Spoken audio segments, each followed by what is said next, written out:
Então, bom dia novamente. Essa é a aula 13, então, de Cálculo 2. A gente vai falar sobre o tópico 13, que é sobre continuidade e derivadas de primeira e segunda ordem, tá? Então, só para avisar, né, que a P3 vai continuar sendo no dia 8/10, tá? Na próxima semana. Mas a gente tirou um tópico da prova que estava previsto para ser incluído na prova. Então, agora são só 11, 12 e 13, tá? Então, termina hoje o conteúdo da prova. E eu só queria observar, para não ter nenhuma confusão, gente, que o tópico 14, ele é sobre derivadas de ordem superior, tá? Superior significa superior a 2, tá? O que a gente quer dizer com isso. Então, derivadas de segunda ordem cai na prova, tá? Isso daqui é tópico 13 mesmo, tá? Derivadas de segunda ordem cai na prova. Tá bom? Bom, então vamos lá. Eu vou começar com o primeiro tópico, que é continuidade. E aí eu vou fazer a mesma coisa como sempre, tá? Eu vou ter tentado fazer, pelo menos nas últimas aulas.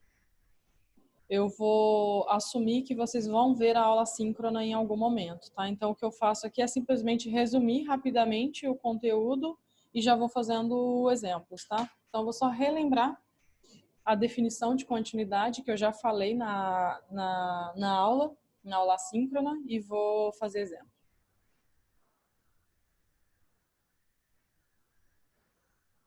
Tá, peraí que eu vou responder um de cada vez. Primeiro, deixa eu colocar aqui quem perguntou do capítulo do Stuart, né? Então, isso daqui é Stuart. Onde que eu anotei isso? Aqui. 14.2, 14.3. Tá? 14.2 é continuidade, 14.3 é derivada. E a Luísa perguntou, né, o que vai ter na aula 7. Então, Luísa, eu vou tentar fazer o seguinte na aula 7. Como ela é justamente a aula antes da prova, eu vou tentar focar como se fosse uma revisão mesmo para a prova, tá? Então, vou tentar fazer isso. Porque eu tenho que dar o capítulo 14, mas o 14 é super curto, talvez nem seja necessário, eu posso simplesmente colocar a aula assíncrona e vocês tiram dúvidas se tiver sobre o item 14. E eu vou tentar focar em revisão, então, tentar fazer exercícios para vocês sobre esses tópicos 11, 12 e 13, tá bom? Então, vou aproveitar a aula, a gente pode fazer isso. Como o tópico 14 é tranquilo, é super curto, dá para fazer isso. E aí eu vou fazer o seguinte, eu vou preparar alguns exercícios, tá? Para fazer para vocês na próxima aula.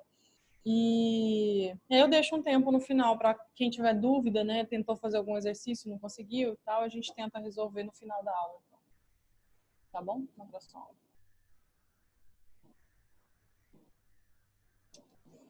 Tá. Então vamos lá, continuidade. Só para relembrar, né? O que significa uma função ser contínua, então? A definição, na verdade, é a mesma lá das funções de uma única variável, né? A diferença é que agora a nossa f, ela está num domínio contido em R2, né? Continua tomando valores em R, mas eu vou dizer que ela é contínua num certo ponto AB, e esse ponto tem que pertencer ao domínio, tá? Eu vou dizer que ela é contínua nesse ponto se o limite dessa função f de x, y, quando esse ponto está tendendo a AB, se ele for exatamente igual à função aplicada em AB. Tá? Que era exatamente a definição que a gente tinha lá, né, no caso de uma função de uma única variável. Né? O limite da função, quando x tende àquele ponto, que eu estou estudando a continuidade, é igual à função aplicada naquele mesmo ponto. Tá? Se isso aqui é verdade, eu digo então que a função é contínua em AB. Tá? Se eu quero dizer que ela é contínua em todo o domínio dela, eu tenho que fazer isso para cada ponto do domínio. Então, eu pego qualquer ponto xy do domínio e verifico se ela é contínua nesse ponto xy. Tá? Eu só vou comentar aqui, tá? Eu não vou... Lá na aula síncrona tá mais detalhado, mas eu vou falar aqui rapidamente, então só para relembrar. Propriedades. A gente pode usar propriedades que são aquelas semelhantes às funções de uma única variável. Portanto, se você tiver uma função que é contínua está somando com uma outra função que também é contínua, essa função vai ser contínua, tá? Subtração, né? Mesma coisa. Se você tiver uma função f, multiplica por uma função g, as duas são contínuas, então o produto vai ser contínua no domínio, tá? Isso é importante, no domínio da função. Mesma coisa, o quociente vai ser contínua no domínio da função, tá? Então é um exemplo que eu, inclusive, coloco lá na aula síncrona, né? Sei lá, se tiver algum exemplo assim, né? X ao quadrado mais y ao quadrado, por exemplo. Isso daqui eu tenho uma função f contínua no numerador, uma função g contínua no denominador, portanto, o quociente vai ser contínuo, mas vai ser contínua no domínio. E quem é o domínio aqui? É todo R2, mas eu preciso tirar a origem, tá? Então, a origem não faz parte. Não faz parte porque eu não posso dividir por zero. Tá? Então, a origem não está aqui nesse meu domínio. Então, essa função aqui que eu coloquei, esse quociente, é contínua aqui nesse conjunto. Em todos os pontos, exceto a origem. Apesar dessa daqui ser contínua, inclusive na origem. Tá? Então, o que muda é isso. O que vocês têm que observar é isso. Se você está fazendo o quociente e as duas funções são contínuas, então o quociente vai ser contínuo no domínio dessa função. Tá? Isso é importantíssimo. Acho que é mais ou menos isso, o mais importante das propriedades. Agora, deixa eu fazer um exemplo aqui para vocês de continuidade. Na verdade, é parecido com um exemplo que eu coloquei na aula síncrona, mas é um tipo de exemplo bastante importante. Então, eu queria fazer mais um aqui para vocês. Professora, Sim? uma dúvida que me surgiu na aula síncrona é que é possível que o ponto AB ele pertença ao domínio, mas o limite, né, quando está tendendo a esse ponto não exista? É possível que isso aconteça? Sim, sim. Eu vou fazer agora. Tá bom, Esse obrigada. exemplo que eu vou fazer agora é exatamente isso. Então, suponha que eu tenho essa função aqui, f de xy igual xy dividido por x ao quadrado mais y ao quadrado. Então, ela vale isso se o meu ponto não é a origem, tá? Então, qualquer outro ponto diferente da origem, a minha função vale isso. Na origem, eu vou definir ela como sendo zero. Tá? Então, isso aqui se eu olhar lá para o domínio, né? O domínio está lá contido em R2. Qualquer ponto que eu pegar aqui, se eu quero descobrir quanto vale a função aqui nesse ponto xy, eu uso essa expressão. No zero, a função vale zero. Então, aqui ela vale zero. Tá? Então, eu peguei essa função. Primeiro, qual que é o domínio dela? O domínio dela é todo R2. Apesar dessa daqui não estar definida na origem, eu defini ela na origem como sendo... Defini essa daqui, né? Eu defini a minha função na origem como sendo zero. Então, essa função aqui, o domínio dela é todo R2. Essa daqui não. Essa daqui, o domínio dela é o R2 menos a origem. Tá? Mas essa daqui não me importa agora, né? Eu estou falando dessa. Então, essa daqui, o domínio é todo R2. E suponho que eu queira estudar, então, a continuidade dessa função em todo R2. Quero saber onde ela é contínua, tá? Para saber onde ela é contínua, eu preciso saber quais são os pontos que satisfazem exatamente isso que está aqui no quadrado, aqui embaixo. Porque esse limite tem que ser igual à função aplicada no ponto, tá? Mas aqui eu observo que, como eu falei, a gente pode utilizar as propriedades de limite para definir se essa função é contínua ou não. Aqui fora da origem, a minha função é dada dessa forma. Então, aqui eu posso usar a propriedade de limite, porque isso aqui é um quociente de funções contínuas. Portanto, essa função aqui vai ser contínua em todo o seu domínio. Tá? Então, para estudar a continuidade, eu vou dividir em dois casos. Ou eu não estou na origem, tá? Ou o meu ponto não é a origem, ou o meu ponto xy é exatamente a origem. Tá? Tem que estudar a continuidade separada. Se eu não estou na origem, a minha função f de xy, se eu não estou na origem, eu posso escrever ela assim, tá? Ao quadrado mais y ao quadrado. E isso daqui é um quociente de funções contínuas e é contínua em todo ponto fora da origem, tá? Então, isso aqui é contínua aqui. Tá? Então, ela, aqui, ela é contínua. Em todos esses pontos, ela é contínua. Agora, vamos tentar no 0, 0, na origem.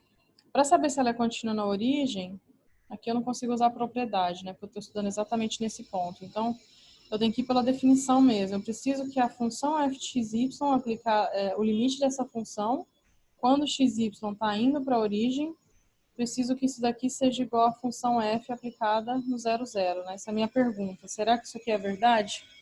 Se isso for verdade, então ela é contínua, né? Isso aqui é 0. O f de... A função na origem é igual a 0, tá? Então, se isso que eu escrevi for verdade, então ela é contínua. Mas quem é esse limite aqui, né? Então, se eu quiser calcular o limite do f de xy, quando xy vai para 0, 0, quando eu estou fazendo o limite, quando o ponto está tendendo à origem, significa que eu nunca vou chegar de fato na origem, eu vou ficar só perto da origem, me aproximando, né, da origem, mas nunca chega de fato na origem. Se eu nunca chego na origem, essa parte aqui da minha definição da função f não importa, só importa o que está aqui em cima, tá? Então, eu posso simplesmente dizer que a minha f é igual a isso daqui, tá? Então, como eu estou fora da origem, eu posso simplesmente dizer que a minha f é igual a xy, x ao quadrado, mais y ao quadrado, quando xy vai para 0, 0, tá? E esse limite aqui, então agora eu tenho que estudar a existência dele, né? Quero saber se ele existe ou não, tá? Bom, se a gente não sabe se um limite existe ou não, a primeira coisa que a gente faz é testar caminhos. Então, testo vários caminhos e vejo o que acontece. Se der limites diferentes, então significa que não existe, tá? Então, eu vou começar testando os caminhos usuais, os caminhos mais fáceis. X igual a 0, por exemplo. Então, x igual a 0 vai ficar f de 0y. F de 0y vai ficar 0 dividido por y quadrado, que é igual a 0. Tá? Então, isso daqui vai para 0. Então, ao longo desse caminho, se eu me aproximo da origem, eu vou para 0. Tá? Se eu pegar o caminho y igual a 0, vai dar exatamente a mesma coisa. O caminho y igual a 0 vai ficar 0 dividido por x ao quadrado, que também vai para 0. Então, não me ajuda em nada. Então, eu vou testar um outro caminho aqui, x igual a y, por exemplo. Testando o caminho x igual a y, então eu fico com a minha função, vai ficar f de xx, ou f de y, né? Tanto faz. F de xx vai ficar x ao quadrado mais 2x ao quadrado, que vai ficar x ao quadrado mais x ao quadrado, tá? Então, isso daqui é igual a meio, é constante igual a meio. Então, ao longo dessa reta, x igual a y, a função é constante igual a meio. Portanto, se eu me aproximar da origem através dessa reta, é claro que vai dar meio, tá? Então, ele dá 0 ao longo de um caminho. Gente, só para avisar que se a câmera estiver ligada, vai aparecer na gravação, tá?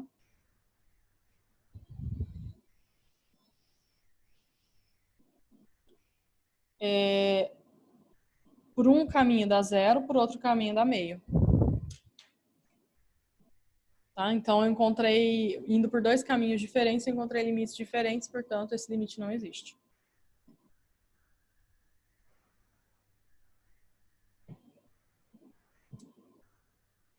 Então, isso aqui implica que não existe o limite xy, x ao quadrado mais y ao quadrado, quando xy vai para 0, 0.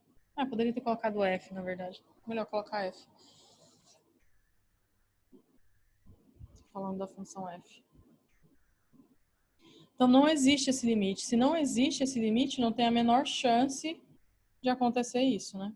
Dele ser igual à função no ponto, tá? Então, daí eu concluo que a função não é contínua no 0, 0.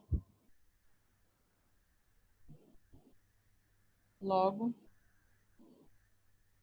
f não é contínua na origem, tá? Não é contínua na origem.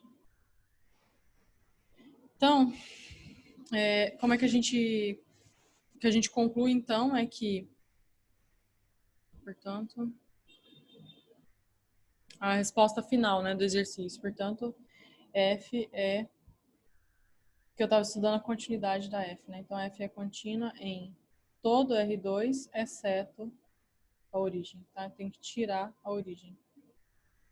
Então, a resposta final é essa daqui. F é contínua em todos os pontos, exceto a origem. Tá?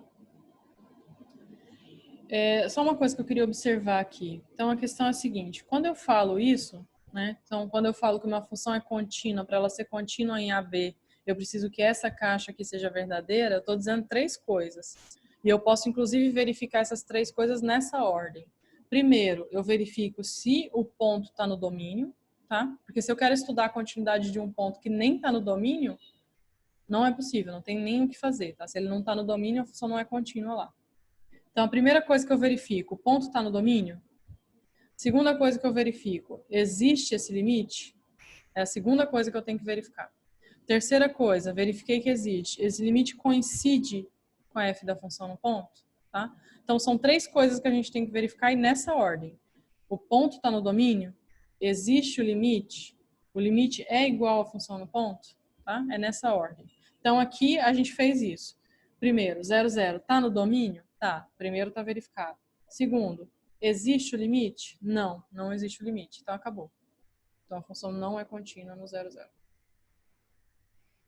Não é contínua no 0, 0. A minha perguntou aqui. Por uma única expressão?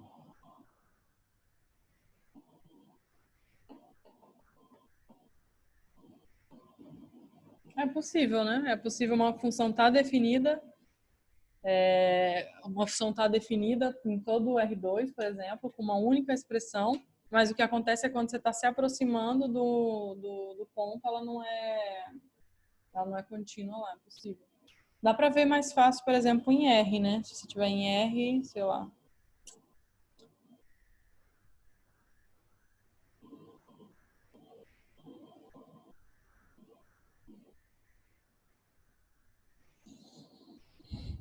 Deixa eu ver se eu consigo pensar em alguma coisa.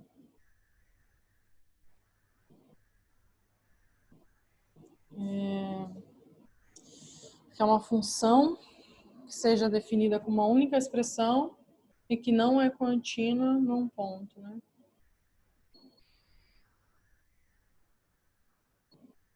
Certamente é possível.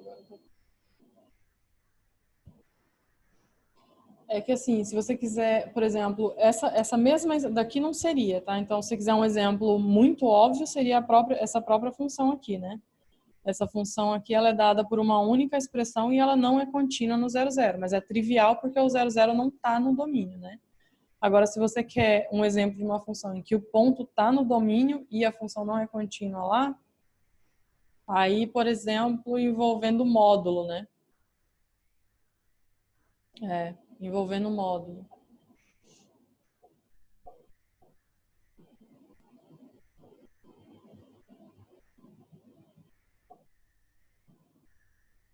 Exatamente. Ela não é contínua mesmo sendo definida naquele ponto, né?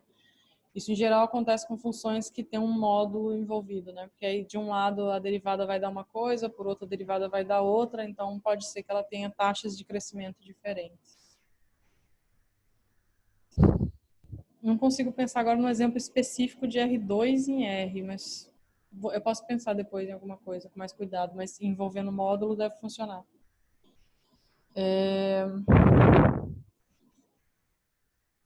Bom, é isso. Esse exemplo era isso. É um exemplo parecido com o que eu fiz na aula síncrona, mas eu quis fazer de novo porque esse exemplo é muito importante, tá? Esse tipo de exemplo. Agora eu vou tentar fazer um mais diferente.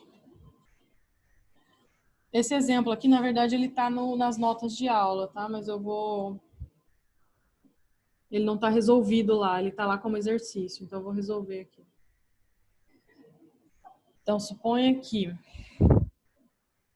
Vocês sabem, né, que tem notas de aula lá no AVA, né? Cada tópico eu coloco um PDF com as notas de aula, com exemplo, exercício, tem o resumo, né? Tá tudo lá.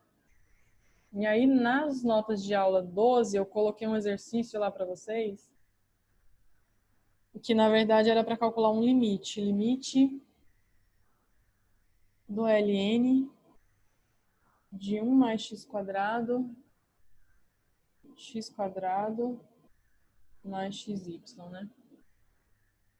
Isso aqui quando xy ia para um ponto 1, 0. Tá? Isso aqui eu tinha deixado lá como exercício para vocês.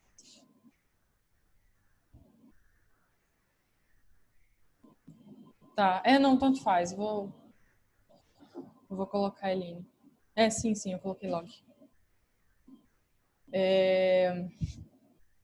Então, o exercício pedia para calcular esse limite aqui, né? Na verdade, calcule se existir esse limite, tá? Então, suponha que eu coloque simplesmente esse limite aqui lá na prova, né? E eu não sei se ele existe ou não. Então, a questão primeiro tentaria por caminhos, né?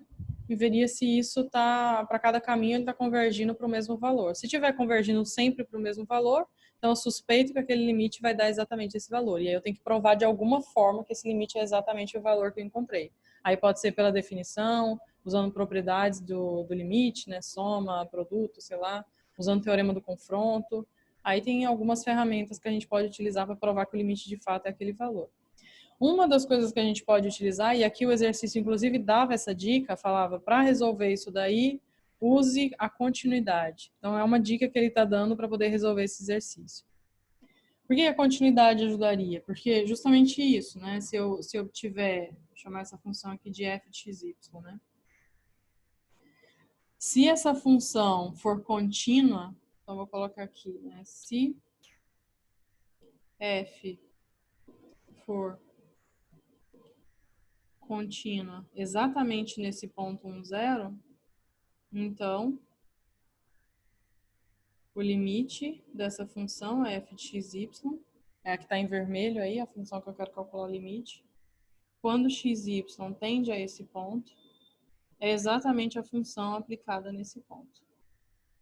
Tá? Então, se ela for contínua, vale isso. Ou seja, se ela for contínua no 1, 0, eu posso simplesmente calcular a função nesse ponto e isso daqui vai ficar igual, esse limite vai ficar igual a f de 1, 0.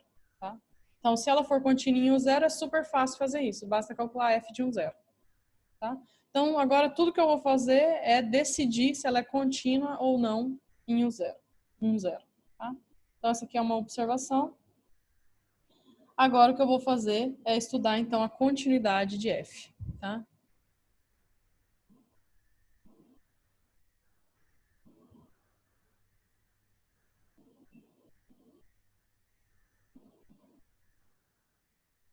Para estudar a continuidade de f, eu primeiro observo que ela é uma composta de duas funções. Então, uma composta de duas funções que são contínuas vai ser contínua no domínio. Tá? Então, como ela é composta de funções, eu preciso primeiro estudar a continuidade de cada uma delas separada. Né? Então, eu estudo a continuidade dessa, depois estudo a continuidade dessa. Tá? Então, eu vou começar com a função chamar de g, tá? G de xy igual a 1 mais x ao quadrado mais xy. Vou começar com essa função aqui. Se eu quiser estudar a continuidade dela, então eu só observo que ela é o quociente de duas funções que são contínuas, né? São polinômios, portanto, são duas funções contínuas.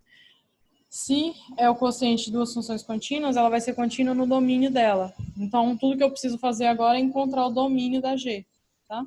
Como é que eu encontro o domínio da função g? Eu só preciso que o denominador seja diferente de zero. Só isso que eu preciso, tá? Então, se eu quiser escrever o domínio da função g, eu posso escrever simplesmente assim. O domínio da função g é o conjunto de qualquer ponto, de todos os pontos, né, que estão lá no R2. Mas eles têm que satisfazer essa condição aí que eu coloquei. O denominador x ao quadrado mais xy tem que ser diferente de zero, tá? Então, esse é o domínio da g. E como ela é o quociente de funções contínuas, então g é contínua no seu domínio. Contínua em D. Em DG. Tá? Então, aqui acabou. Estudei a continuidade dessa função. agora eu tenho que estudar a continuidade da função de fora, né? Estudei a continuidade dessa, estou estudando a continuidade da composta, né? Então, eu estudei a continuidade dessa, agora dessa daqui. A outra função é o ln. O ln, vou chamar de h. Então, seja h de z igual a ln de z. Essa função aqui, ela é contínua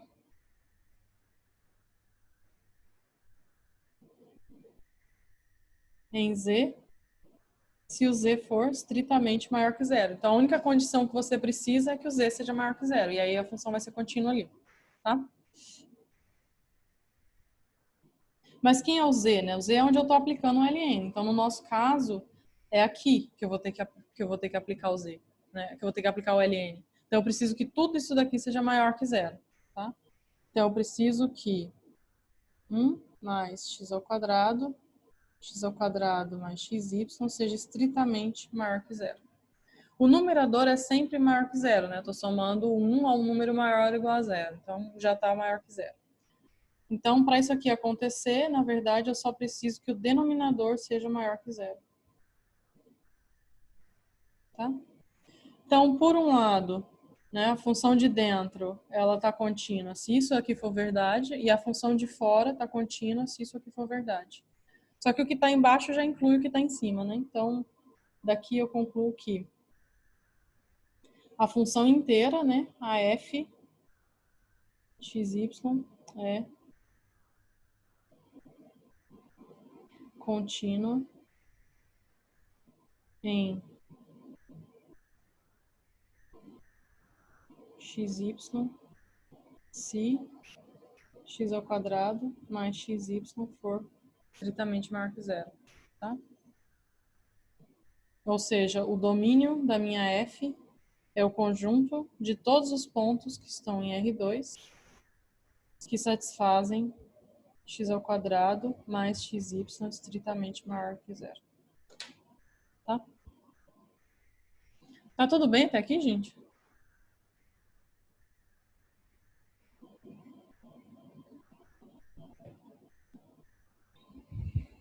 Tá.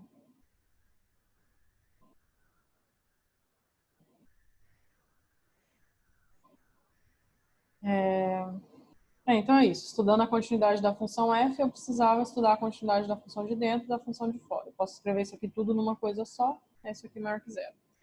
Então esse é o domínio da f, que é, na verdade, onde ela é contínua, né?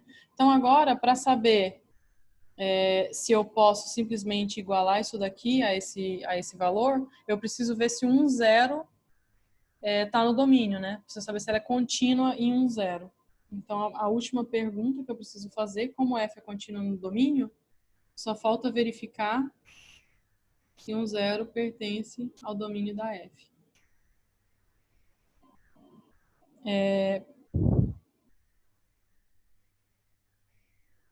Para estar no domínio, essa é a condição que tem que ser satisfeita, né?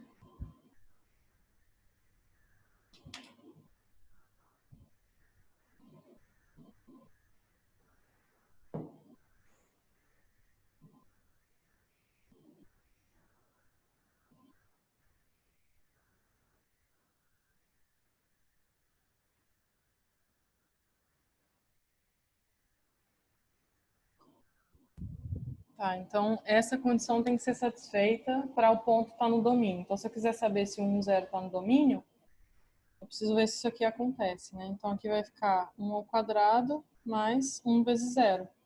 Isso aqui é igual a 1, que é estritamente maior do que 0.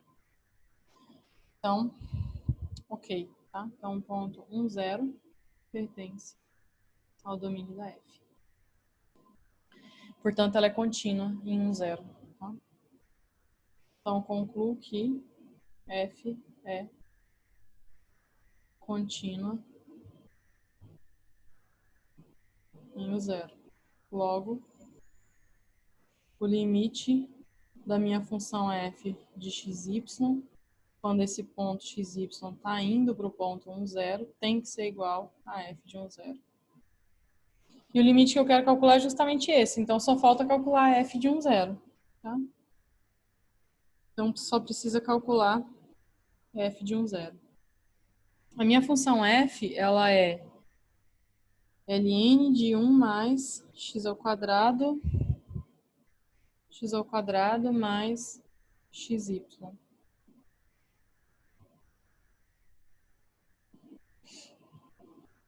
Então, se eu quiser calcular no 1, 0, vai ficar ln de 1 mais 1 ao quadrado dividido por 1 ao quadrado mais 1 vezes 0. Isso aqui vai dar 2 dividido por 1. Então, vai dar ln de 2. Então, ln de 2 é o f1 de 0. Então, isso aqui é igual ao f de 1, 0, desculpa. ln de 2 é igual ao f de 1, 0. Então, acabou. Então, aquele limite que eu estou querendo calcular dá ln de 2. Tá? Então, portanto,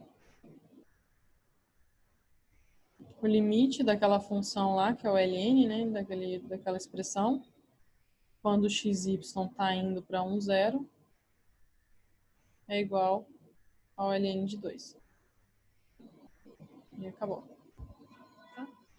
Então, essa é uma das formas de usar a continuidade para calcular limite. Tá? Então, se a gente quiser calcular um limite, é como eu falei, né? Se você quer provar que um limite não existe, tem que ser por caminhos, né? Você acha dois caminhos diferentes que dão limites diferentes. E aí você prova que o limite não existe. Agora, se você quiser provar que ele existe, aí tem algumas opções, né, que a gente pode utilizar. E uma delas seria essa daqui, essa técnica que a gente acabou de utilizar, que é usando a continuidade da função. É claro que eu não poderia ter feito isso se o ponto não estivesse no domínio, né? Se a função não fosse contínua naquele ponto, desculpa. Se a função não fosse contínua naquele ponto. Porque lembra, né? O limite eu posso calcular atendendo para qualquer ponto. Esse ponto nem precisa estar no domínio, né? Então, se eu estivesse calculando o limite dessa função aqui, indo para um ponto que não está no domínio dessa função, ou seja, que ela não é contínua lá, então eu não poderia fazer isso, igualar a função no ponto. Teria que calcular, de fato, o limite usando alguma outra técnica. Tá claro, gente?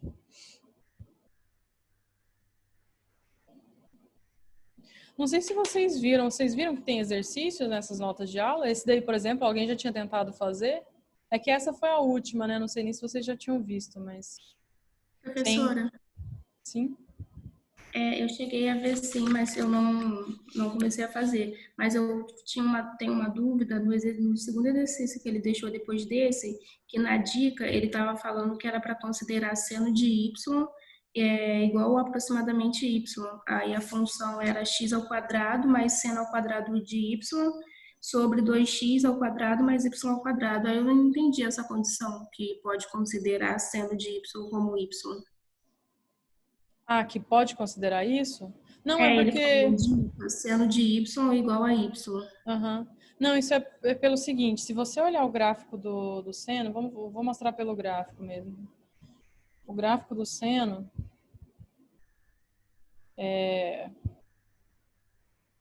ele é assim, né? Ele vai fazendo isso e aqui ele é assim, né? Aí ele vai indo, né? Ele é periódico, tá? Então, o exercício, ele falava que você podia aproximar seno de y por y. Claro que você não pode fazer isso sempre, né? Seno de y não está próximo de y, mas isso daqui vale se o ponto xy estiver próximo do 0, 0, ou seja, se o y estiver próximo do 0, né? Na verdade, é mais fácil colocar isso. Isso aqui é verdade se o y estiver próximo do 0, né? Se o y estiver próximo do 0, eu posso escrever isso, porque aqui perto, ele é aproximadamente essa reta, né? Ele é aproximadamente a reta x igual a y. Tá? Então, Faz sentido então, porque o x, y está tendendo a 0, 0 mesmo. tá tendendo a 0, 0. Então, é só ali perto, tá? Ali perto você sempre pode fazer isso. Sempre que você estiver perto do zero, você pode dizer que o seno de x é aproximadamente x. Se o x estiver, então isso aqui, se o x estiver perto de zero. Tá? Assim, entendi. Eu poderia fazer o mesmo para o cosseno? Se também Não, tiver. porque o gráfico do cosseno é diferente, né? O gráfico do cosseno é assim, né? Ele oscila também, mas ele oscila diferente. Então, aqui perto do zero, Não, ele não mas se, está por perto. exemplo, se fosse cosseno de x, aí eu poderia fazer essa relação também, que é aproximar o cosseno de x a zero, se o x também estivesse tendendo a zero? Então, não por causa disso, porque o gráfico é diferente. Quer ver? Deixa eu fazer uma outra página aqui. Então, você está olhando perto do zero, né? Perto do zero, você queria aproximar com essa reta aqui, que é a reta x igual a y. No seno funciona porque o gráfico do seno está assim, pertinho. O gráfico do cosseno, ele é completamente diferente, ele é assim. Então, não pode aproximar. O cosseno, não. O cosseno de x não é aproximadamente x se o x está perto de zero. Ah, sim, sim. Entendi. Obrigada, prof. Nada? Cid perguntou, né, o limite fundamental vai aparecer quando você for calcular, né, de fato. Que aí a pergunta dela, né, era só seno de y, aproximadamente y, mas quando você for... Esse é um exercício muito bom, gente, para fazer, na verdade, esse exemplo 2 aí.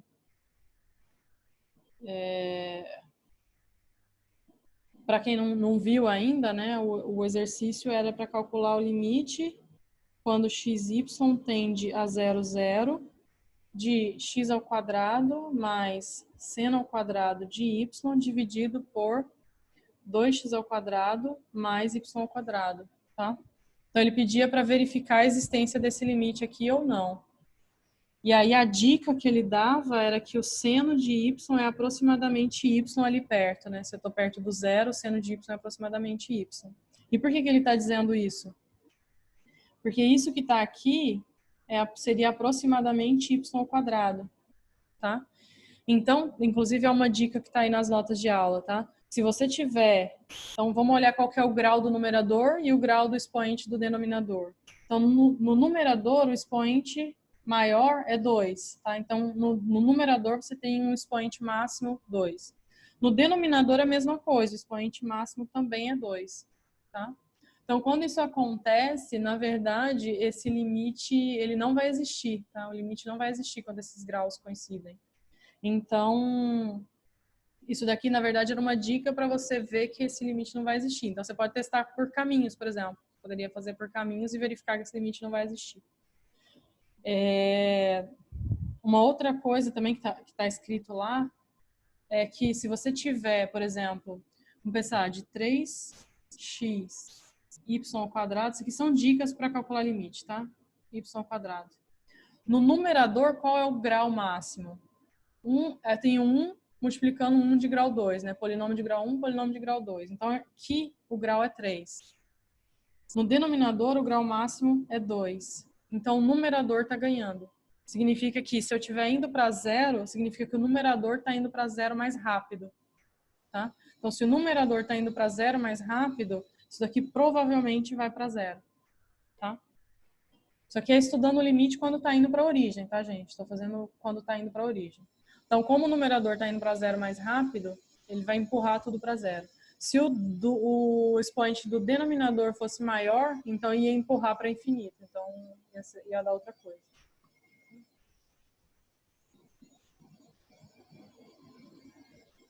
Constante? Não entendi aonde sobra a constante. Eduardo perguntou, né?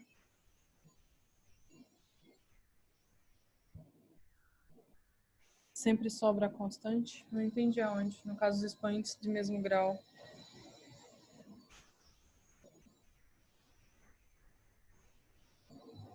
Não.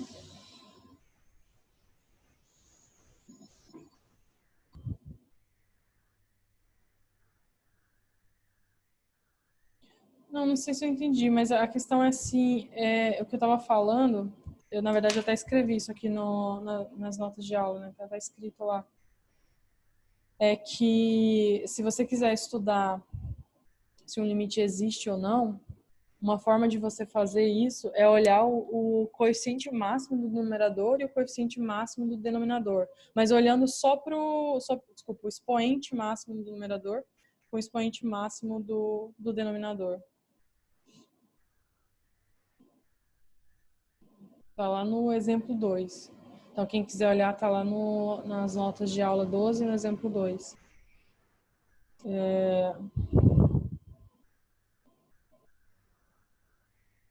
Ah, tá, entendi o que você tá falando. Talvez eu esteja falando bobagem aqui. Você tá falando por causa do 2, Eduardo?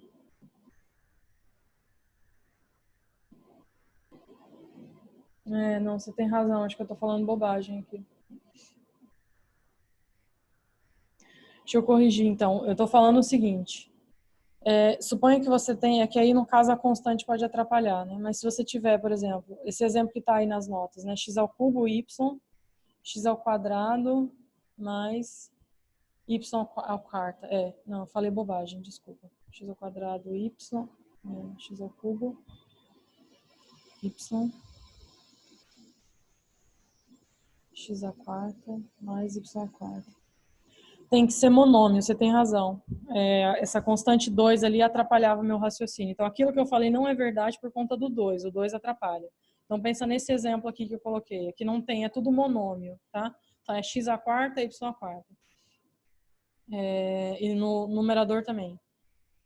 Não tem essa constante aí atrapalhando. Então, se eu olhar o grau máximo, o expoente máximo aqui é 4, o expoente máximo aqui é 4. E não tem essas constantes. Portanto, esse limite não vai existir quando eu estou indo para 0, 0. Tá? Então, tem que ser monômio. Tá? Isso aqui, gente, na verdade, são algumas dicas assim para calcular limite, tá? Para você enxergar mais rápido, né? Então, você está olhando um limite lá, quer ver mais rápido se ele existe ou não, para você não perder tempo. Será que eu testo o caminho ou será que eu já tento provar que ele é alguma coisa? Então, aqui tem algumas dicas, tá? Nas notas de aula lá de limite, tem algumas sugestões como essas, tá? Então, obrigada, Eduardo, de fato, esse exemplo aqui tem que tomar mais cuidado, tá, gente? Não é exatamente o que eu falei, não. Tem uma constante. Isso aqui não é um monômio, então não é exatamente o que eu falei. Tem que tomar mais cuidado. Tá? Bom, então vamos lá. Deixa eu voltar, senão eu vou me perder aqui. Deixa eu fazer um outro exemplo que eu tinha preparado. Eu estou em qual? Exemplo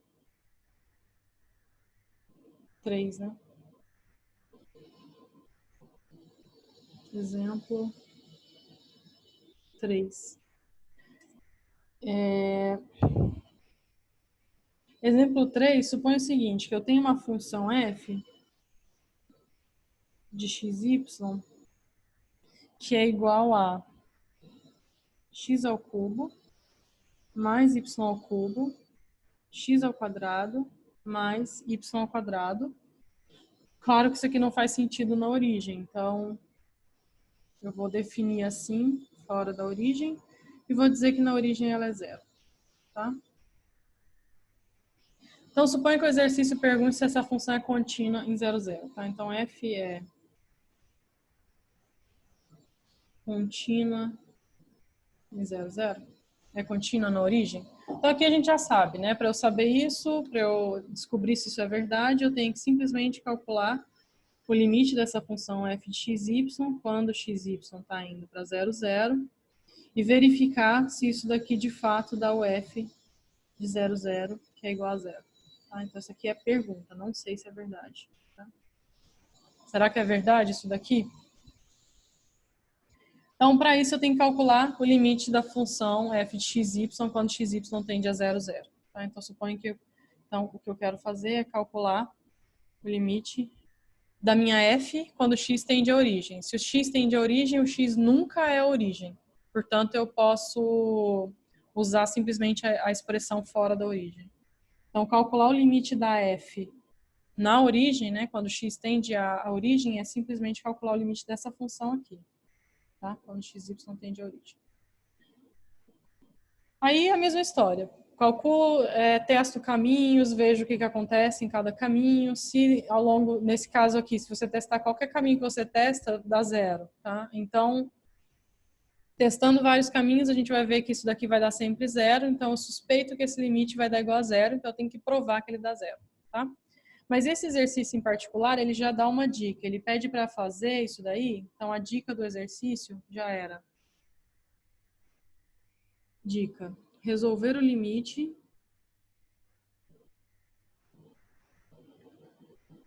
usando coordenadas polares. Coordenadas polares é x igual a r cosseno e y igual a r seno, tá? Claro, para você passar em todo R2, você precisa que o raio seja maior ou igual a zero e o θ você tem que variar de 0 até 2π.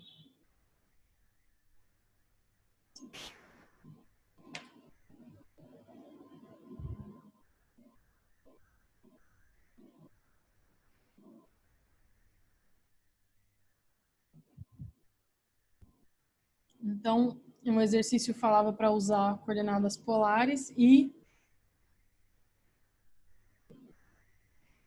o teorema do confronto. Tá? Então, suponho que o exercício já deu essa dica. Como que a gente conseguiria usar isso? Então, o limite que eu quero calcular é esse daqui, né? Quero calcular esse limite aqui.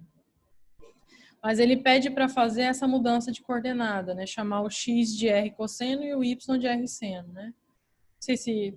Provavelmente todo mundo aqui lembra, né? Que são coordenadas polares, né? E por que que isso você está pegando todos os pontos do R2, né? Mas só para pegar qualquer ponto aqui, x, y, né? Esse aí? Ah, nem lembro. Não lembro, Linda, onde é que ele tá. Eu não coloquei para vocês esse, não. Eu achei em algum livro. Esse aqui, né? Esse exemplo? Não lembro onde é que eu achei. Isso, não, acho que eu me confundi aqui. Eu achei que eu tinha escutado você falar que estava na nota de aula, por exemplo. Ah, não, esse não. Esse não. Esse eu não coloquei para vocês, não. Não tinha colocado, né? Tô colocando agora. Então, se você está com um ponto qualquer lá do R2, de um ponto XY, quando você passa para coordenadas polares, você está associando a esse ponto esse raio aqui e esse ângulo θ, né? Para determinar ele. E aí você consegue escrever usando a definição de seno e cosseno, dizendo que o x é igual a r cosseno e o y é igual a r seno. Tá? Então, é uma mudança de coordenada. A gente está fazendo simplesmente uma mudança de coordenada. Então, a gente tem que observar primeiro que lá no meu limite original, eu estou fazendo o meu ponto xy tender a origem. Tá? Se eu faço isso acontecer, então o meu r, né, que é o meu raio, que na verdade é raiz quadrada de x ao quadrado mais y ao quadrado, ele está indo para zero. Né? Se eu me aproximo da origem, o raio vai para zero. Então, se eu quiser reescrever o meu limite, né, o meu limite que era x ao cubo, y ao cubo, x ao quadrado, y ao quadrado,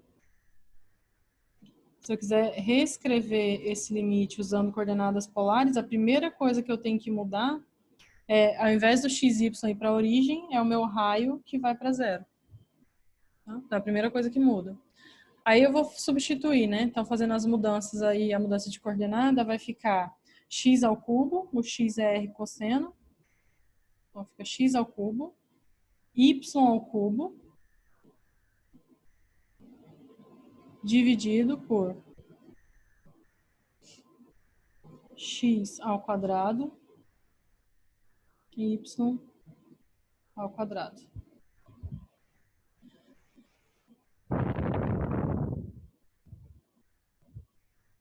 Parece que a gente complicou mais, né? Mas na verdade não, porque aqui no denominador está aparecendo cosseno ao quadrado e seno ao quadrado, né? A gente vai poder colocar o r ao quadrado em evidência e cancelar. Tá? Então parece que complicou, mas na verdade não. Isso aqui vai ficar igual. E na verdade eu transformei num limite aqui, só o r que está indo para zero, né? Transformei num limite mais fácil de calcular. Então isso aqui é igual a limite, quando o r vai para zero, de... Então aqui vai ficar r ao cubo cosseno ao cubo, r ao cubo seno ao cubo, tá? No numerador. Então fica r ao cubo. Já vou colocar o r ao cubo em evidência, tá? Então r ao cubo cosseno ao cubo de θ mais r ao cubo seno ao cubo de θ. E no denominador era ao quadrado, né? Então ficava r ao quadrado cosseno ao quadrado de θ mais seno ao quadrado de θ. E isso daqui é igual a 1. Então, eu já posso cancelar aqui o r ao quadrado, vai ficar... Só observando, tá? Tudo isso faz sentido porque o raio tá indo para zero, significa que ele nunca vai ser zero, tá? Então, tudo isso que eu estou escrevendo, eu posso escrever de fato. Posso dividir por r, não tem problema. Posso cancelar.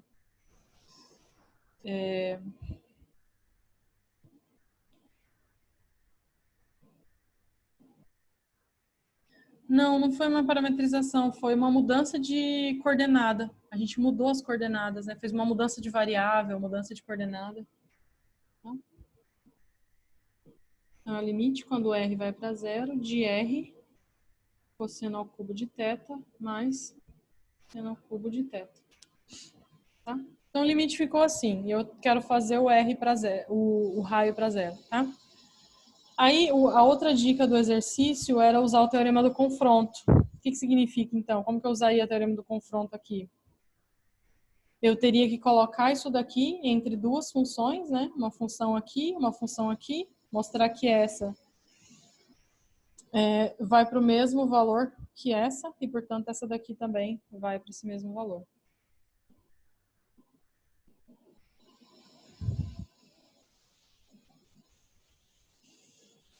Gabriel, boa pergunta.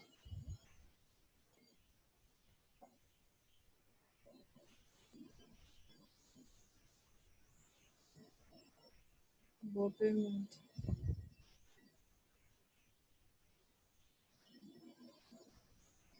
Não sei, não, é que assim, a questão é que eu preparo, poderia colocar ou não, né? A questão é essa, poderia colocar no exercício ou não. Até porque esse daqui mesmo, coloquei com coordenadas polares, mas deve ter também outras formas de resolver.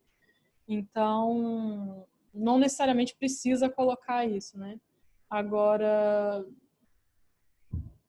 não sei se, aí vai depender de cada professor, né? Não sei se os outros professores colocariam na prova. Teorema do anulamento? O que você está chamando de teorema do anulamento, Daniel? É quando um é zero e o outro...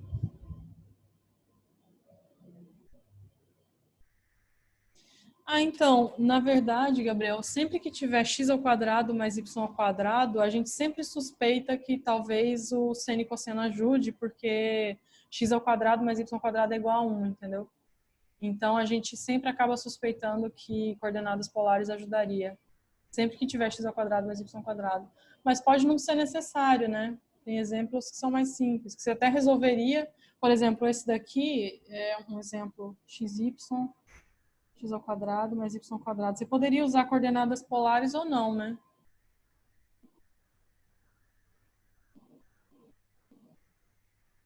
Daniel, sim, exatamente. Na verdade, isso que você está falando, uma limitada, outra vai para zero, você pode usar aqui, sim, funciona. Mas, no fundo, quando você está fazendo isso, você está usando o teorema do confronto, tá? Porque quando você fala, igual, por exemplo, estamos multiplicando R por uma função, não posso chamar de F, né? Estamos multiplicando R por uma função G de XY que é limitada, certo?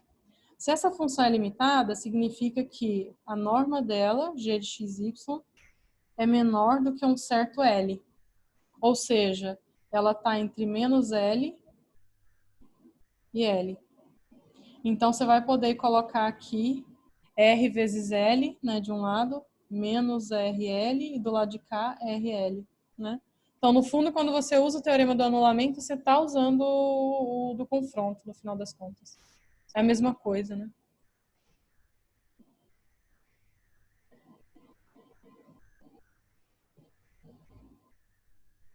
Não, não é, Eduardo, pelo seguinte, quando a gente usa um caminho, né? Então, quando eu estou calculando o limite lá, né? Por exemplo, tendendo a origem e escrevo x igual a zero, eu estou calculando simplesmente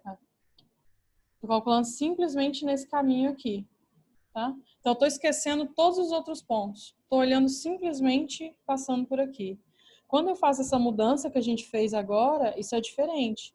Antes eu estava fazendo para qualquer ponto xy, E agora eu estou fazendo para todo ponto da forma R seno, R cosseno, todo ponto da forma R cosseno, R seno. Então, eu continuo pegando todos os pontos. Eu não estou me restringindo a nada. Eu estou pegando todos os pontos como eu estava pegando antes, com a única diferença que eu estou escrevendo esse ponto de outro jeito.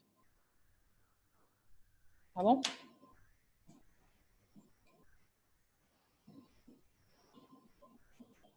Então, vamos lá. Então, a gente poderia, uma forma mais rápida seria essa aqui. Quem falou? Daniel, né? Daniel falou que era verificar que essa função aqui é limitada e essa daqui vai para zero. Portanto, isso daqui vai para zero. Tá? Não vai ser limitado. Eu vou, no fundo, usar isso, mas eu vou escrever passo a passo usando o teorema do confronto. Então, primeiro, note que isso aqui eu vou deixar para vocês, tá, gente? Para vocês se convencerem disso. Mas o cosseno ao cubo de θ mais o seno ao cubo de θ é uma função que, em módulo, ela é sempre menor que 1. Tá? Ela não consegue passar de 1, porque o seno e o cosseno eles estão relacionados, né? Então, o máximo que um consegue chegar é 1, mas quando ele chega em 1, o outro é 0. Tá? Então, você não consegue passar de 1. Mesmo ao cubo, somando, você não consegue passar de 1. Então, isso aqui está entre menos 1 e 1. Ou seja, menos 1 é menor ou igual ao cosseno ao cubo de θ mais seno ao cubo de θ, que é menor ou igual a 1. Tá?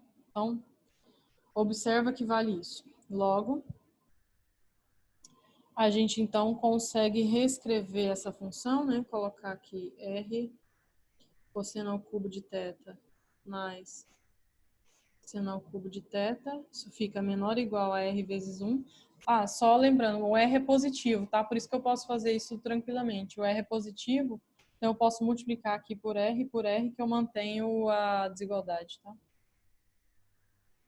E isso aqui é maior ou igual a menos 1. Desculpa, menos 1 não. Menor ou igual a R vezes menos 1.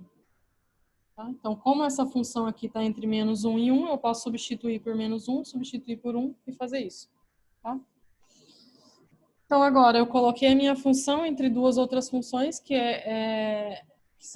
tem um limite mais fácil de calcular. Então, essa daqui é uma função que vai para zero, se o R vai para zero, e essa daqui também é uma função que vai para zero, se o R vai para zero. Então, eu concluo que a minha função também vai para zero. Porque multipliquei por R?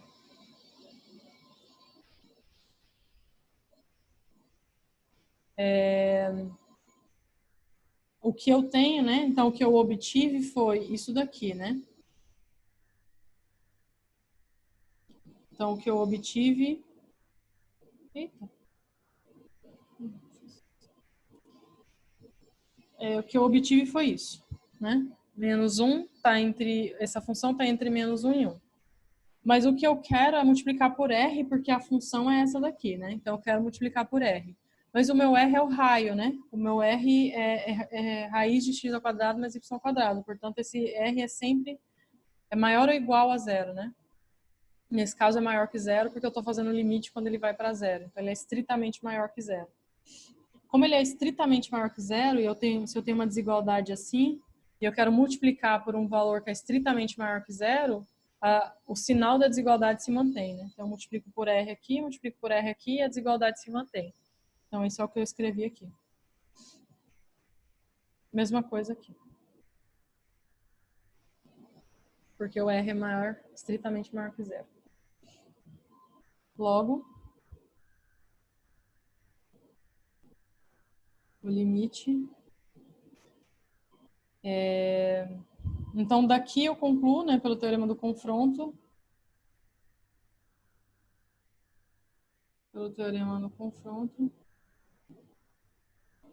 O limite de R cosseno ao cubo de θ, seno ao cubo de θ igual a zero quando R vai para zero. E esse era o limite que eu queria calcular, tá? Esse era, quando eu fiz a mudança de coordenada, mudança de variável, eu fui parar nesse limite, né? Então, daqui eu provo que o limite da minha função é igual a zero. Ou seja, o limite original, né, da minha função f de xy é igual a zero quando xy está se aproximando da origem. Mas o exercício perguntava, na verdade, se ela era contínua, né? E é contínua, porque... então, eu provei que esse limite vai para zero.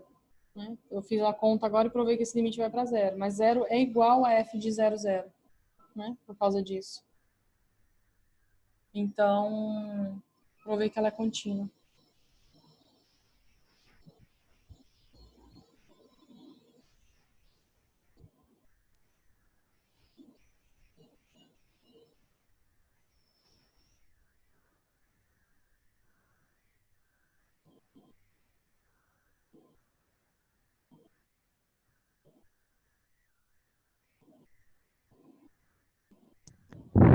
Agora, Sim? duas coisas. A primeira, como é que você chegou nesse R aí? Tipo, falou lá, use coordenadas polares. Mas aí esse R, ele veio de onde? Que multiplica seno e cosseno. É que assim, eu falei, usa coordenadas polares. O que significa usar coordenadas polares? Significa fazer essa mudança de variável aqui. Quando eu faço essa mudança de variável, para quem lembra lá de coordenadas polares, a gente pode escrever esse R como sendo essa raiz aqui. E isso é fácil, né? É só pegar de fato o x elevado ao quadrado, né? Faz isso ao quadrado, mais isso aqui ao quadrado, aí coloca o r ao quadrado em evidência, vai ficar r ao quadrado mais 1, né? Uhum. Então, isso aqui vai ficar, quando você fizer isso daqui, vai ficar a raiz quadrada de r ao quadrado. Portanto, isso daqui é igual a r, né? Então, que isso aqui é verdade, eu tiro daqui mesmo, dessa mudança de coordenada. Agora, onde que o R apareceu lá naquela expressão foi, eu estava calculando esse limite aqui. Quando isso daqui vai para zero, vai para a origem. Faça a mudança de coordenada. Fazendo a mudança de coordenada, isso daqui vira isso daqui. Tá? Então, ir para a origem significa fazer o raio para zero. E esse lado aqui vira isso que está aqui. Né? Eu tenho que substituir o x por r cosseno e o y por r seno. Então, isso que está em cima virou o que está aqui embaixo.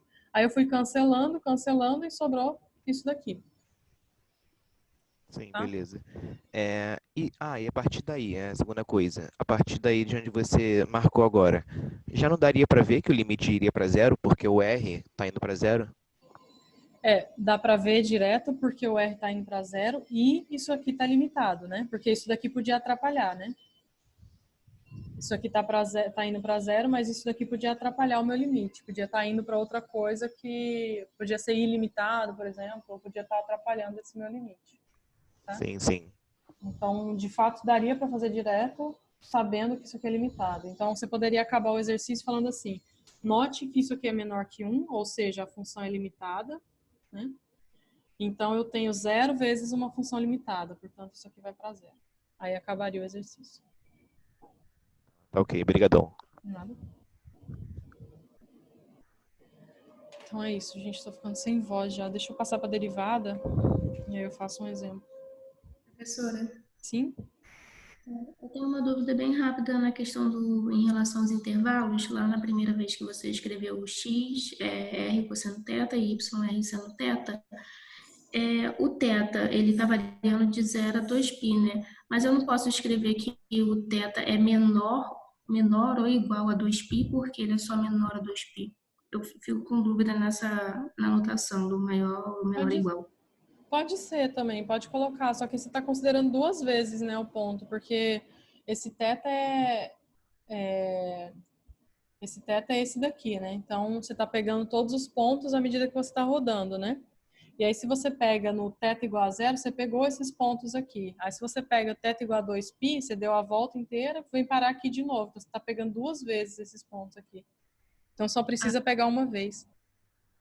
Então é só uma forma de escrever, né? Eu poderia ter também θ é maior que zero e menor ou igual a 2π, né? Também estaria certo se Nesse escrevesse dessa caso, forma. pode colocar, não tem problema não. Só significaria isso. Significaria que você está pegando duas vezes o eixo X aqui. Entendi, obrigada. Nada.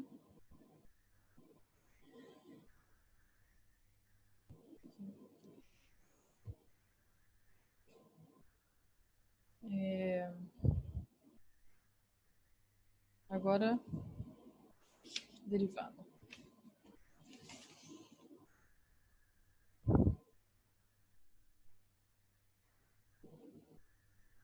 Vou falar, gente, aqui rapidamente, só para resumir o que eu falei lá na aula assíncrona, tá? Mas depois vocês deem uma olhada lá também.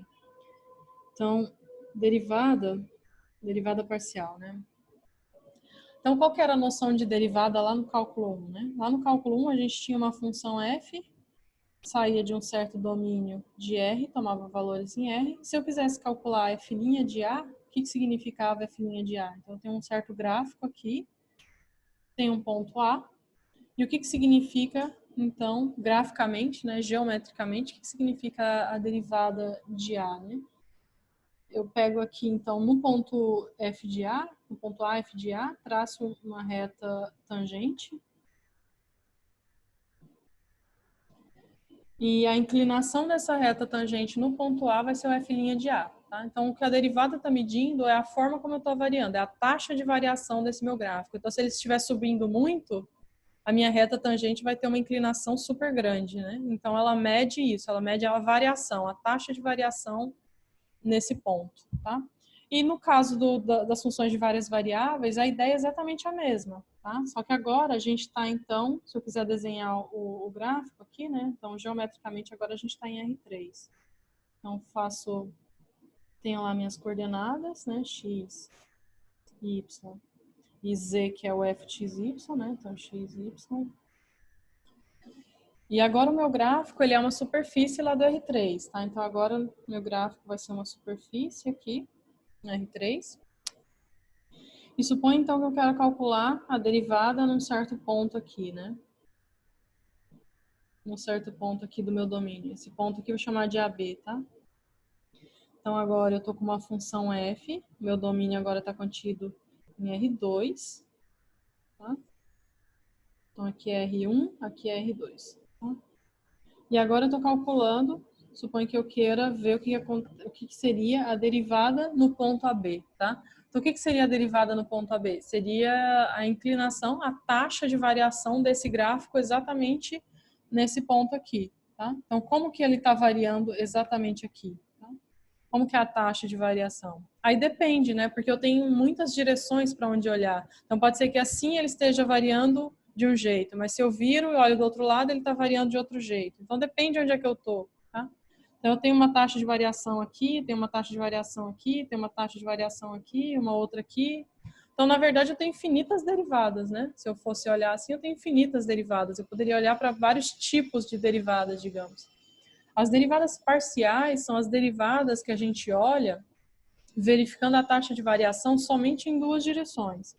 Uma nessa direção aqui, na direção do eixo Y, e a outra aqui na direção do eixo X, tá? Então, a gente faz o seguinte, por exemplo, quero ver a taxa de variação nessa direção aqui, do eixo X. Então, eu venho aqui, corto esse gráfico com um plano, tá? Corto com um plano aqui. Desculpa, eu tô falando errado, esse é do Y, né? Mas se eu quiser olhar no X, então eu venho aqui, pego um plano que é paralelo ao eixo X, corto esse gráfico, e aí o que eu obtenho, justamente em AB, o que eu obtenho é uma curva aqui. E aí aqui eu estudo a taxa de variação nessa direção. Então e aí eu estudaria a derivada parcial em relação a X. Se eu quisesse estudar a derivada parcial em relação a Y, eu cortaria aqui num plano que é paralelo ao eixo Y, tá? Passando por AB. Aí eu tenho uma curva aqui de interseção, e aí eu vejo como que é a variação nesse sentido. Tá? Então, estou dizendo que se você corta aqui com planos que são paralelos ao eixo X e ao eixo Y, na direção Y, então você obtém aqui uma certa curva. E aí você tem uma taxa de variação nesse sentido aqui, que está paralela ao eixo Y. Quando você olhar na direção X, você vai ter uma outra curva. Então, você vai ter uma outra variação aqui no outro sentido. Tá? Então, você tem uma variação na direção X e outra na direção Y. E aí, sim, a gente faz a mesma coisa. Aqui, eu vou ter uma reta tangente passando por aqui. E aqui, eu vou ter uma reta tangente também passando por aqui. Tá? Quando eu estudo a inclinação dessa reta tangente aqui, que ela está paralela, que ela está olhando a variação na direção x, eu tenho a derivada parcial em relação a x. Quando eu olho a inclinação dessa outra reta, eu tenho a derivada parcial em relação a y. Tá? Então, são esses casos particulares aqui, as derivadas parciais. Então, a ideia geométrica seria essa, tá? Então, as derivadas parciais, elas estão olhando a taxa de variação nessas duas direções específicas. Agora, a definição mesmo seria, então, como é que eu veria isso, né, algebricamente? Então, a derivada parcial em relação a x, num certo ponto xy, seria, então, como lá no cálculo 1, como que a gente fazia no caso de funções de uma única variável? Eu pegava a minha f, calculava ela no ponto onde eu estou estudando o limite, depois eu variava um pouquinho, né? Tinha um incremento, dividia pelo incremento, né? Dividia pelo incremento e fazia ele para zero, né? A ideia era essa.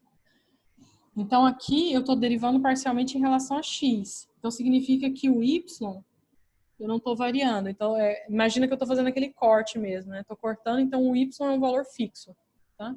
Então no y eu não mexo. Estou vendo só como ele está variando na direção x. Então, eu pego x, somo um incremento, pego x e vejo, né, a variação. Como que a minha f variou quando eu mudei o y, quando eu mudei um x um pouquinho. E a mesma coisa no y, tá?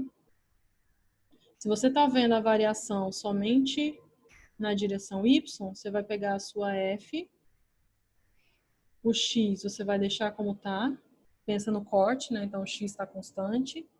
E você pega o y e varia ele um pouquinho. Então, é um y mais alguma coisa, o y. Então, você está comparando esses valores. Y mais um pedacinho e o próprio y.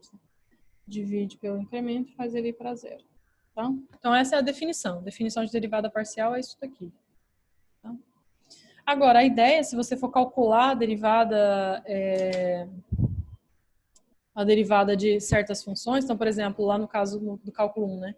Quando a gente ia calcular a derivada de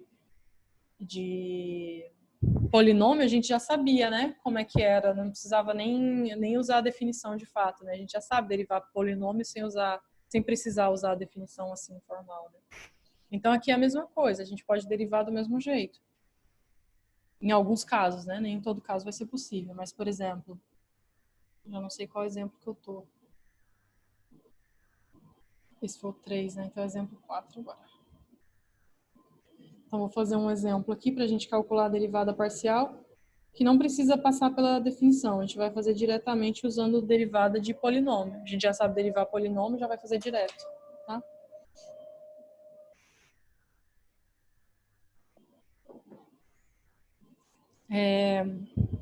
Eu vou fazer um exemplo aqui. Ele é um pouquinho mais chato, dá um pouquinho mais de trabalho do que o outro. Na aula assíncrona eu fiz um mais simples lá. Então, se quiser depois dar uma olhada, tem um pouco mais simples lá para calcular a derivada. E eu vou fazer um outro exemplo agora.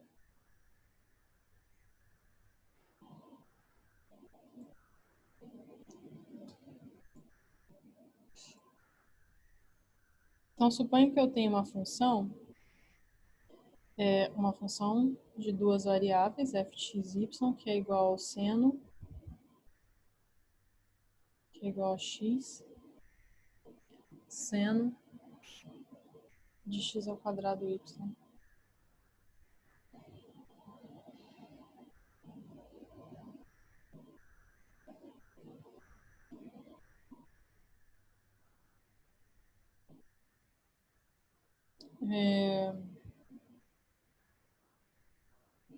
Então, suponha que eu queira calcular as derivadas parciais dessa função, né? Só uma coisa, gente, que eu falei na aula síncrona, mas não falei aqui. Se a gente quiser escrever, isso é só notação, tá? Então, eu tô denotando assim, né? Fx, Fy, né? Então, Fx é a derivada parcial em relação a x, né? Um outro jeito de escrever é assim, a derivada parcial da f em relação a x. Tá? Isso é uma outra notação, significa a mesma coisa, tá? Mesma coisa o Fy. Eu posso escrever assim, esse símbolo aqui de derivada parcial da função f em relação a y. Eu ia perguntar exatamente isso.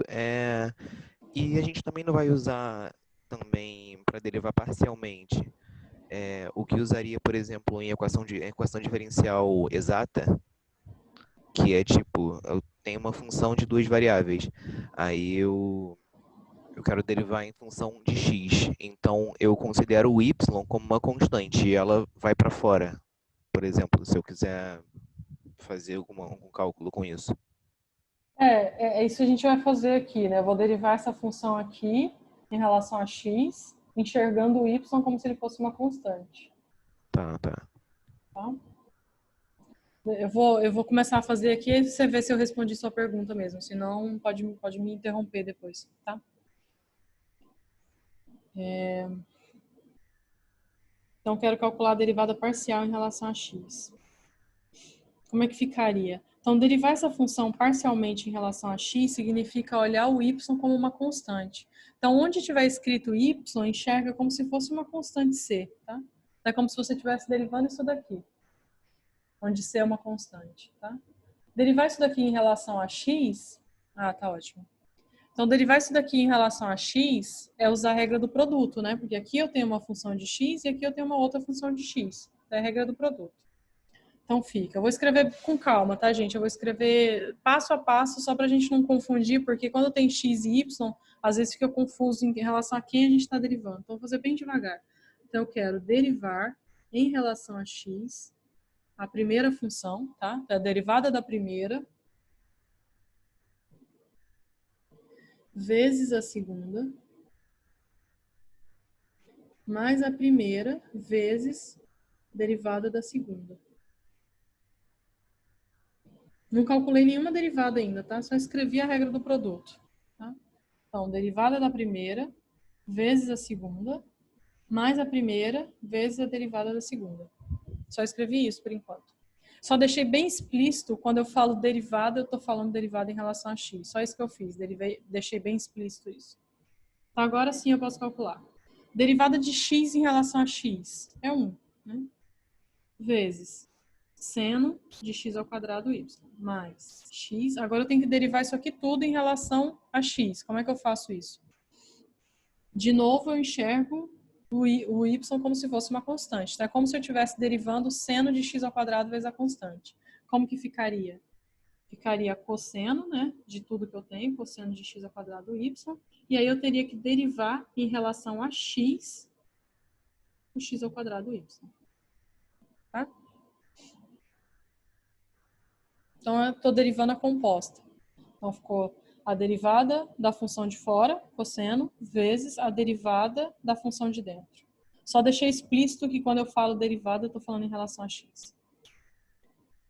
Então, igual seno x ao quadrado y mais x cosseno x ao quadrado y vezes. Agora eu estou derivando x ao quadrado y em relação a x. De novo, o y é uma constante. A derivada de x ao quadrado vezes constante é 2x vezes a constante. Então, aqui fica 2x vezes a constante, que é y. Então, acabou. Então, isso aqui é igual seno x ao quadrado y mais... Aqui vai ter um x e o outro ali, então vai ficar 2x ao quadrado. 2x ao quadrado y cosseno de x ao quadrado y. Então, essa é a derivada de f de x em relação a... de f em relação a x. Tudo certo? Alguma dúvida nessa derivada parcial?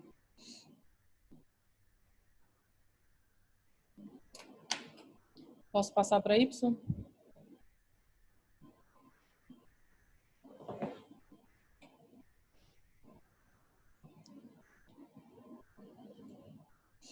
Tá, então agora eu vou derivar. Deixa eu escrever de novo a minha função, tá? F, xy igual a x seno de x ao quadrado y.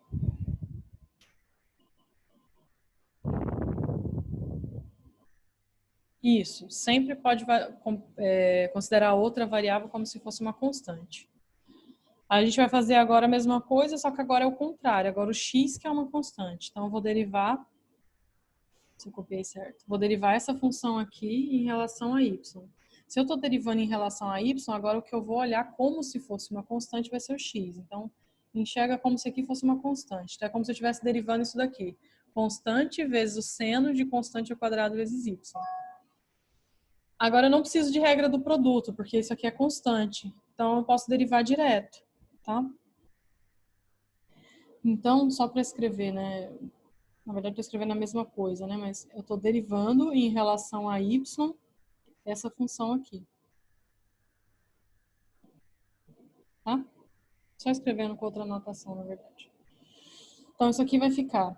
O x é uma constante, né? Então, se eu estou derivando assim, ele é uma constante, eu posso passar ele para fora. Então, vai ficar x derivado em relação a y do seno de x ao quadrado y. Para derivar o seno de x ao quadrado y, né, é como se aqui fosse uma constante. Então, fica derivada da função de fora, vai ficar cosseno, né? Cosseno, então fica cosseno dessa constante ao quadrado y, né? Vezes a derivada da de dentro. A derivada da função de dentro é a derivada da constante ao quadrado vezes y. Derivando vai ficar só a constante ao quadrado.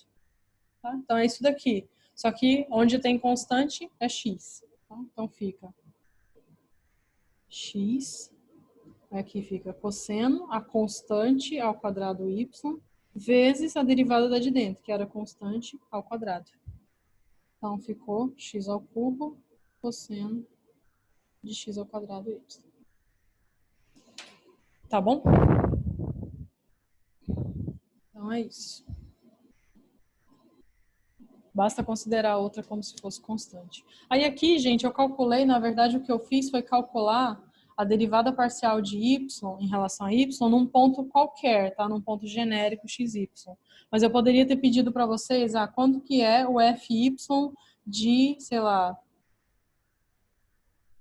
quanto é o f de y de 1, 0, por exemplo. Se eu tivesse pedindo fy de 1, 0, você teria que calcular isso que a gente acabou de calcular, que era o fy num ponto genérico primeiro, e aí depois você substitui o ponto 1, 0 aqui, né? Para obter isso. Então, ele é igual a isso que está ali em cima, substituindo onde tem x, você coloca 1, né? Aqui vai ficar 1 e aqui vai ficar 0.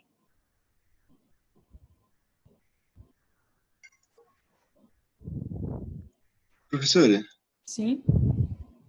o que não ficou muito claro para mim, eu não sei se isso vai ser aprofundado depois, é que qual seria a interpretação, assim, a aplicação geométrica dessa derivada parcial? Porque, assim, se eu derivar parcialmente em relação a y e calcular essa derivada nesse ponto, como você falou agora, qual vai ser a interpretação geométrica que eu vou ter no gráfico, por exemplo? Então, eu fiz genérico, né? Então, genérico é uma função, né? Uma função que depende de x, y. Se eu aplicasse no ponto, vamos supor que esse ponto aqui seja o ponto 1, 0. Claramente não é, né? Mas vamos supor que seja o ponto 1, 0.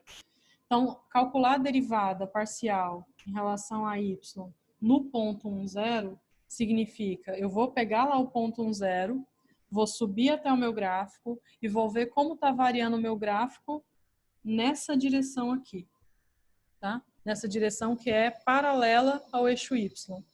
Então, isso daqui que eu escrevi, fy de 1, 0, é o coeficiente, é a inclinação dessa reta tangente aqui nesse ponto. Deixa eu tirar tudo aqui, então. Pego essa reta aqui, calculo a inclinação dela, e isso aqui vai dar... É que eu não fico confortável chamando esse ponto de 1, 0, né? Claramente não é, mas... Isso que eu escrevi aqui, então, coeficiente angular dessa reta aqui, tá? Coeficiente angular dessa reta é o fy de AB. Tá claro? Entendi. Obrigado, professora. Então, 1, 0 seria x igual a 1, y igual a 0. Então, seria esse ponto aqui. Então, eu subiria até o meu gráfico, tá? Estou aqui nesse ponto. Traço, então, corto ele paralelamente ao eixo y. Vai dar uma curva por aqui assim. Pego a reta tangente, calculo a inclinação dela. Então, isso daqui vai ser o fy de 1, 0.